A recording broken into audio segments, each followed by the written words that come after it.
ಓಂ ದತ್ತಾತ್ರೇಯಾಯ ನಮಃ. ನಿತ್ಯಭಕ್ತಿ ಕಾರ್ಯಕ್ರಮಕ್ಕೆ ಸುಸ್ವಾಗತವನ್ನು ಕೋರುತ್ತಾ 2026 ಬಂದು ಇನ್ನೇನು 2026ರಲ್ಲಿ ನಮಗೆ ಗೋಚಾರ ರೀತಿಯ ಇರ್ಬೋದು, ಗ್ರಹಗಳ ರೀತಿ ಇರ್ಬೋದು, ಹಾಗೆ ನಮಗೆ ಇರ್ತಕ್ಕಂಥ ಒಂದು ನಕಾರಾತ್ಮಕ ಶಕ್ತಿಗಳ ಪ್ರಭಾವ ಇರ್ಬೋದು, ಪಾಪಗಳಿರ್ಬೋದು, ಕರ್ಮ ಫಲಗಳಿರ್ಬೋದು, ಇವೆಲ್ಲವೂ ಕೂಡ ಒಂದು ರೀತಿಯಿಂದ 2026ರಲ್ಲಿ ನಮಗೆ ಕಷ್ಟಗಳನ್ನು ಕೊಡಬಾರ್ದು, ಅವು ನಮ್ಮಿಂದ ದೂರ ಇರಬೇಕು ಅಂತಕ್ಕಂತಹ ಒಂದು ಭಾವನೆಯಿಂದ ಇವತ್ತಿನ ದಿವಸ ಇತಿಹಾಸದಲ್ಲಿ, ಪುರಾಣಗಳಲ್ಲಿ ಅಥವಾ ಅನುಭವಪೂರ್ವಕವಾಗಿ ಉಲ್ಲೇಖ ಆಗಿರ್ತಕ್ಕಂತಹ ಒಂದು ವಿಶೇಷವಾದ ತಂತ್ರವನ್ನು ಇವತ್ತಿನ ದಿವಸ ನಾವು ಅದರ ಬಗ್ಗೆ ತಿಳ್ಕೊಳ್ಳೋಣ. 2020ರಲ್ಲಿ ಒದಗತಕ್ಕಂಥ ಸಂಕಟಗಳು, ಕಷ್ಟಗಳು, ಅನಿರೀಕ್ಷಿತ ಅಪಘಾತ ಇರ್ಬೋದು, ಅನಿರೀಕ್ಷಿತವಾಗಿ ಅವಘಡಗಳಿರ್ಬೋದು, ಅನಾರೋಗ್ಯ ಇರ್ಬೋದು, ಎಲ್ಲವನ್ನು ಹೋಗಲಾಡಿಸ್ಕೊಳ್ಳೋಕ್ಕೆ ವರ್ಷದ ಪ್ರಾರಂಭದಲ್ಲಿಯೇ ಈ ತಂತ್ರವನ್ನು ನಾವು ಮಾಡಿಕೊಂಡಿದ್ದೆ ಆದರೆ ಬಹಳಷ್ಟು ಶುಭ ಆಗುತ್ತೆ. ಸಾಮಾನ್ಯವಾಗಿ ಧನ ಹಾನಿ ಆಗ್ತಕ್ಕಂಥದ್ದು, ಅದರ ಜೊತೆಗೆ ಆಸ್ತಿಯ ಕಲಹಗಳಿರ್ಬೋದು ಅಥವಾ ಜೈಲು ಶಿಕ್ಷೆ ಆಟೋಮೆಟಿಕ್ಕಾಗಿ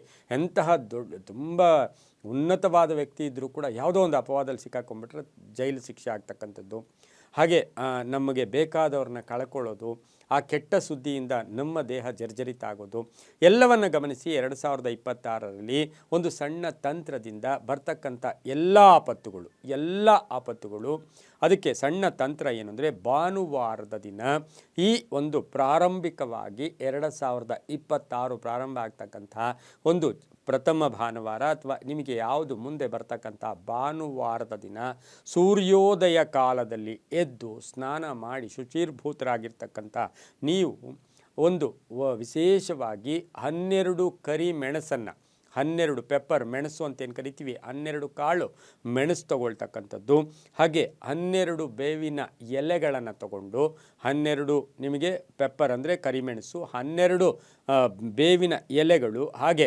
ಒಂದಷ್ಟು ಸಾಧ್ಯವಾದರೆ 12 ಕಾಳು ಅಕ್ಕಿನೂ ತಗೊಳ್ಳಿ.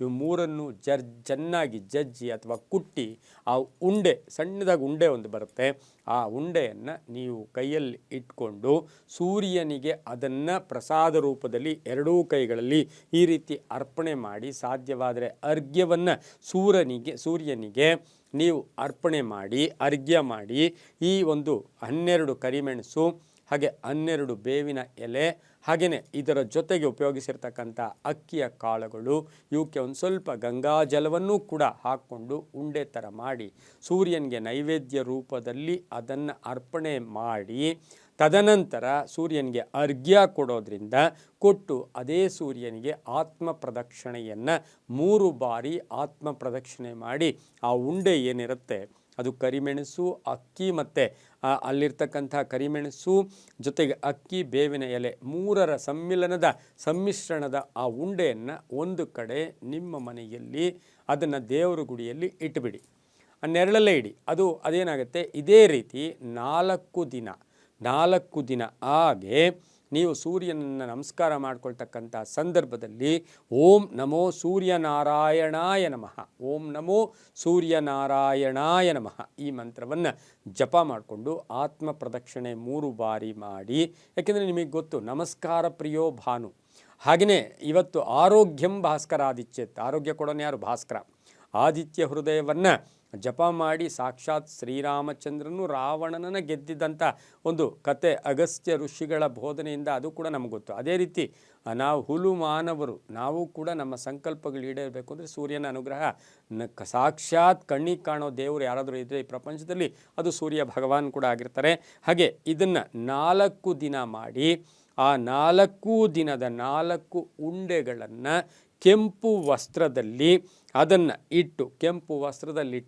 ಚೆನ್ನಾಗಿ ಕಟ್ಟಿಬಿಟ್ಟು ಮುಖ್ಯ ದ್ವಾರದ ಹತ್ತಿರ ಹಿಂದೆ ಮುಂದೆ ಆಗ್ಬೋದು, ಅಥವಾ ನೀವು ಹಾಲಲ್ಲಿ ಎಲ್ಲಾದರೂ ಒಂದು ಕಡೆ ನೀವು ಅದನ್ನು ನೇತಾಡಿ ಹಾಕಿ ಇಟ್ಬಿಟ್ರೆ ಅಲ್ಲಿ ಅದರ ಸ್ಮೆಲ್ ಇರ್ಬೋದು, ಅದರ ದರ್ಶನ ಇರ್ಬೋದು, ಅದನ್ನು ಸ್ಪರ್ಶ ಇರ್ಬೋದು, ಇದು 1 ವರ್ಷದ ಕಾಲ ನಿಮಗೆ ಒದಗುವ ಅನಾಹುತಗಳು, ಕಂಟಕಗಳನ್ನು ದೂರ ಮಾಡುತ್ತೆ. ಎಷ್ಟೋ ಸಂಕಟಗಳಿಂದ ಪಾರಾಗೋದಕ್ಕೆ ಇದು ಅದ್ಭುತವಾದ ವಿಶೇಷವಾದ ತಂತ್ರ ಕೂಡ ಆಗಿರುತ್ತೆ.